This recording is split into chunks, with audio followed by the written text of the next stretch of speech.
కొత్తగా petrol diesel వాహనాలు కొనుగోలు చేసే వారికి తెలంగాణ సర్కార్ షాక్ ఇచ్చేందుకు సిద్ధమైంది.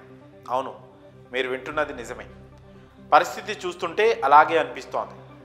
పెట్రోల్ డీజిల్తో నడిచే కొత్త వాహనాలపై విధించే రోడ్ ట్యాక్స్ విషయంలో తెలంగాణ ప్రభుత్వం కీలక నిర్ణయం తీసుకునే అవకాశాలు కనిపిస్తున్నాయి. పొరుగు రాష్ట్రాల్లో వాహనాల ద్వారా వస్తున్న ఆదాయం, రిజిస్ట్రేషన్ విధానం తదితర అంశాలపై రాష్ట్ర రవాణా శాఖ అధికారులు అధ్యయనం చేస్తున్నారు.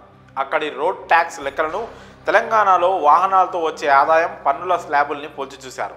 ఆ వివరాలతో రూపొందించిన నివేదికను త్వరలోనే మంత్రివర్గ ఉపసంఘానికి సమర్పించనున్నట్లు సమాచారం. నిపుణుల కమిటీ ఇచ్చిన రిపోర్టుపై మంత్రివర్గ ఉపసంఘం చర్చించి రోడ్ ట్యాక్స్ పై ఓ నిర్ణయం తీసుకున్నట్లు తెలుస్తోంది. ప్రస్తుతం తెలంగాణలో పెట్రోల్, డీజిల్తో నడిచే కొత్త వాహనాలకు సంబంధించి 2 వీలర్కు 2, 4 వీలర్కు 4 రకాల రోడ్ ట్యాక్స్ స్లాబులు ఉన్నాయి. ఈ సంఖ్యను కుదించాలన్న యోచనలో రవాణా శాఖ ఉన్నట్లు తెలుస్తోంది. అలాగే వాహన రిజిస్ట్రేషన్లో కీలకమైన రోడ్ ట్యాక్స్ను కొంతమేర పెంచే అవకాశం ఉన్నట్లు సమాచారం.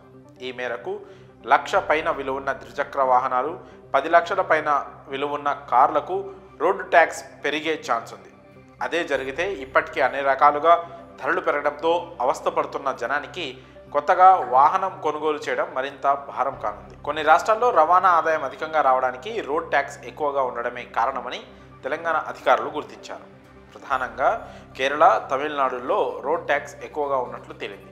రోడ్ ట్యాక్స్ కేరళలో 21%, తమిళనాడులో 20%గా ఉంది. వాహనం రకం, ధరను బట్టి తెలంగాణలో గతంలో 12, 14, 18% 3 రకాల రోడ్ ట్యాక్స్ స్లాబులు ఉండేవి. 2022లో రోడ్ ట్యాక్స్ను పెంచుతూ స్లాబ్స్ను మార్చారు.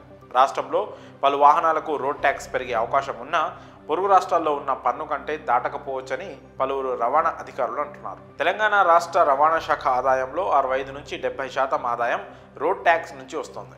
ఈ మేరకు 2021-22లో 3,971 కోట్ల ఆదాయం వచ్చింది. 2022లో రోడ్ ట్యాక్స్ పెరిగాక ఆ ఆదాయం గతం కంటే పెరిగి 7,000 కోట్లకు చేరింది. తాజాగా రోడ్ ట్యాక్స్ పెంచితే అదనంగా కనీసం మరో 2,000 కోట్లకు పైగా ఆదాయం రవాణా శాఖకు వస్తుందని లెక్కలు వేస్తున్నారు.